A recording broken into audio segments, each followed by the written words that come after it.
नमस्कार। Super India news TV में आपका स्वागत है। मैं हूं राजेश आर्य। आइए देखते हैं आज का विशेष समाचार। किसी समझौते का परिणाम नहीं है भारत राष्ट्र।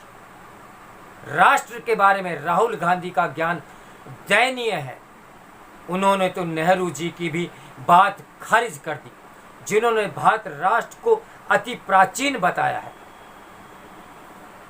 भारतीय प्राचीन राष्ट्र है या हजारों वर्षों से सांस्कृतिक निरंतरता है, सबको जोड़ने वाली प्राचीन संस्कृति है।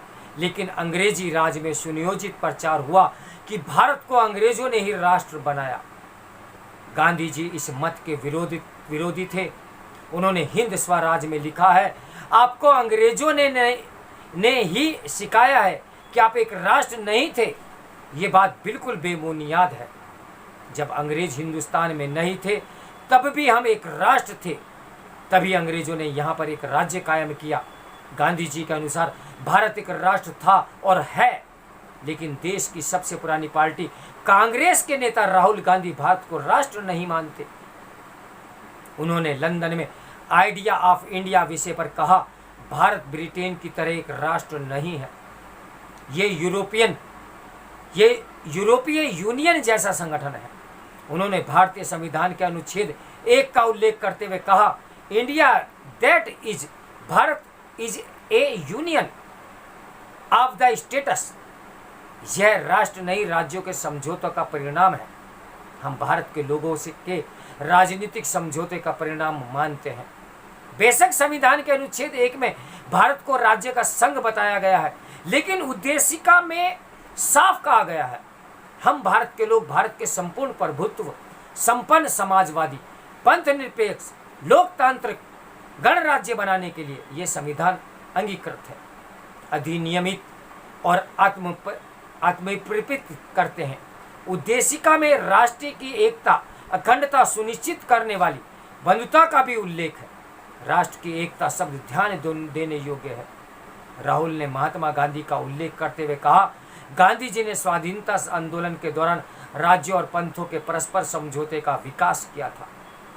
ये कथन भी सही नहीं है। डॉक्टर अंबेडकर जी ने कहा, इस विषय पर स्पष्टीकरण 4/11/1948 में दिया था।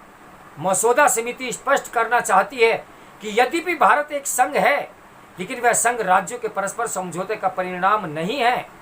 भारत संप्रभु राष्ट्र राज्य है, वह किसी समझौते का परिणाम नहीं है। संप्रभु राष्ट्र ने देश की व्यवस्था सही ढंग से चलाने के लिए राज्यों का गठन किया। राज्य ने ही राज्य बनाए हैं, राष्ट्र ने ही राज्य बनाए हैं। भारतीय राष्ट्र भाव वैदिक काल में था, उत्तर वैदिक काल में था, चंद्रगुप्त मौर्य के समय था। मार्क्सवादी विद्वान डी कोसंबो ने प्राचीन भारतीय संस्कृति और सभ्यता में लिखा है, यहाँ अनेकता के साथ एकता है। पूरे देश की एक भाषा नहीं है, कई रंग वाले लोग हैं। अब तक जो कहा गया उससे इस धारणा को बल मिल सकता है कि भारत कभी एक राष्ट्र नहीं रहा। यह भी कि भारत की सभ्यता और संस्कृति मुस्लिम या ब्रिटिश विजय की ही उपज है। यदि ऐसा होता तो भारतीय इतिहास केवल विजेताओं का ही इतिहास होता। कोसाम्बी की दृष्टि में विदेशी हमलावरों के पहले भी भारत एक राष्ट्र था। वह याद कराते हैं कि भारतीय संस्कृति की सबसे बड़ी विशेषता अपने देश के सबसे निरंतरता है। एक अन्य मार्क्सवादी विद्वान डॉक्टर रामविलास शर्मा ने हजारों वर्ष प्राचीन राष्ट्र का शब्द चित्र प्रस्तुत किया है। वे भारतीय नवजागरण और यूरोप में लिखते हैं कि जिस देश में ऋग्वेद के ऋषि रहते हैं उस पर दृष्टिपात करें। 7 नदियों वाला ये क्षेत्र विशेष है। उन्होंने मैकडनल और कोथ को भी उद्धत करते हुए लिखा है कि यहाँ एक सुनिश्चित देश का नाम लिया गया है। उसालकर ने इसका समर्थन करते हुए नदी नामों के आधार पर राष्ट्र की रूपरेखा निर्धारित की है। इसमें अफगानिस्तान, पंजाब, अशांत, सिंध, राजस्थान, पश्चिमोत्तर सीमांत प्रदेश, कश्मीर और सरयू तक का पूर्वी भारत शामिल है। डॉक्टर शर्मा ने भारत को ऋग्वेदातिक कालीन राष्ट्र बताया है। उन्होंने अनेक विद्वानों का मत दिया है, जिस देश में 7 नदियां बहती है यह वही देश है जहां जल प्रलय के बाद और भरत जन के विस्थापित होने के बाद हड़प्पा सभ्यता का विकास हुआ। ये देश ऋग्वेद और हड़प्पा काल के बाद का बहुत दिनों तक संसार का सबसे बड़ा राष्ट्र था। राष्ट्र केवल भूमि नहीं है, उस पर बनने वाले जन राष्ट्र हैं। राष्ट्र समझौते का परिणाम नहीं होते। राष्ट्र गठन का आधार रिलीजन, पंथ और मजहब नहीं होता। अथर्ववेद के एक मंत्र में राष्ट्र के जन्म और विकास की कथा इस तरह है। ऋषियों ने सबके कल्याण के लिए आत्मज्ञान का विकास किया, कठोर तप किया, दीक्षा आदि नियमों का पालन किया। आत्मज्ञान, तप और दीक्षा से राष्ट्र के बल और ओज का जन्म हुआ। राष्ट्र संस्कृत शब्द है, नेशन इसका अंग्रेजी रूपांतरण है।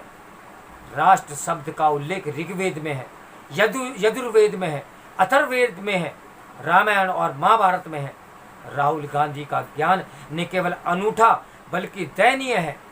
उन्होंने जवाहरलाल नेहरू की भी बात खारिज की। नेहरू ने डिस्कवरी ऑफ इंडिया में भारत राष्ट्र को अति प्राचीन बताया है। उन्होंने स्वाधीनता संग्राम के आदर्शों को भी अनदेखी की। भारत को समझौते का परिणाम बताने वाला उनका वक्तव्य राष्ट्र का घना अपमान है। उन्हें भारतीय इतिहास और संस्कृति का अध्ययन करना चाहिए। यूरोपीय यूनियन का उदाहरण व्यर्थ है। इसके सदस्य देशों की संप्रभुता है, लेकिन यूरोपीय यूनियन की नहीं। भारत में राष्ट्र संप्रभु है। राज्य संप्रभु राष्ट्र के संविधान के अधीन छोटे किया जा सकते हैं और बड़े भी। राज्य व्यवस्था मूलक है। संविधान ने उन्हें अनेक अधिकार दिए हैं। राहुल जी संविधान में उल्लेखित राज्यों को उसकी सीमा घटाने बढ़ाने के अधिकार से परिचित नहीं जान पड़ते। अमेरिका के राज्य स्थायी हैं, उनका संघ और भारत का संघ भिन्न है। अमेरिका अविनाशी राज्यों का संघ है। डॉक्टर अंबेडकर ने संविधान सभा 25/11/1949 में अमेरिकी कथा सुनाई। अमेरिकी प्रोटेस्टेंट चर्च ने देश के लिए प्रार्थना प्रस्तावित की कि हे ईश्वर, हमारे राष्ट्र को आशीर्वाद दो। इस पर आपत्ति उठी क्योंकि अमेरिका राष्ट्र नहीं था। प्रार्थना संशोधित हुई, हे ईश्वर, इन संयुक्त राष्ट्रों को आशीर्वाद दो। स्पष्ट है, राहुल जी को अध्ययन का क्षेत्र बढ़ाना चाहिए। भारतीय राज्य जीवमान सत्ता है। यहाँ राष्ट्र आराधना के लिए राष्ट्रगान है, राष्ट्र गीत है, राष्ट्र का प्रतीक राष्ट्रीय ध्वज है, राष्ट्रीय पक्षी है। इसलिए राष्ट्र के अस्तित्व पर प्रश्न उठाना आपत्तिजनक है, महाआपत्तिजनक है। इस समाचार के लेखक उत्तर प्रदेश विधानसभा के पूर्व अध्यक्ष हृदय नारायण दीक्षित जी हैं। तो मेरे साथ बने रहिए सुपर इंडिया न्यूज़ टीवी की ब्रेकिंग न्यूज़ के लिए। नमस्कार, मैं हूँ राजेश आर्य।